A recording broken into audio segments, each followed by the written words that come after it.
Hi guys, it's Misiki. So another day, another week na naman tayo. So today pala ang gagawin natin is Dragon Ball theme cake. So dito sinisimulan ko na palang gawin muna yung figure habang chinichill ko pa yung cake sa ref. Ayan, inuna ko na rin yung paggawa nitong figure na to kasi medyo matagal talaga gumawa ng mga figure. Actually sa figure na to, inabot ako mga 3 hours or 3.5 hours yun. Bale, ang ginawa ko, kagabi ko na ginawa yung figure and then ngayong umaga nag-icing na ako. Mas okay talaga sa akin yung ganitong method na chilled na yung cakes kaysa yung freshly baked kasi mahirap silang i-icing and nahuhulog madalas. And para hindi mag-sink yung cakes natin. 6x7 nga pala tong cake na gusto ni client. So, ilagyan ko siya ng bubble tea straws or dowel sa may half bottom part ng cake. And then, naglagay ako ng cake board sa gitna para hindi mabigatan yung pinaka bottom part ng cake natin kasi masyado nga mataas yung cake. So, kahit gano'n nila katagal i-display tong cake, hindi siya babagsak. So, ayan. Here naman sa pagpo-fondant, paneling method nga pala ulit yung ginamit ko kasi mataas siya. Kaya rin naman to na traditional pero mas okay na paneling pag ganitong katataas na cake. Pag paneling method kasi sure ka na hindi mapupunit yung fondant mo habang nagko-cover ka. Nilagyan ko nga rin pala to ng center dowel kasi para kahit anong biyahe hindi aalog-alog yung cake natin sa loob. Ayan. And then after ko maset yung sa cake, nag-start na akong gumawa nitong sa dragon.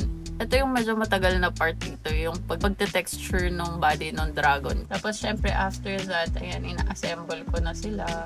And then, lagay na ng mga other details na request ni client. So, here's the result ng ating Dragon Ball Z na cake. Ayan, simple lang pero cute. What are your thoughts and questions about this cake? Ayan, like, comment, share, and follow nyo na rin ako if you want to see more cake videos like this. That's all. Bye! Share lang!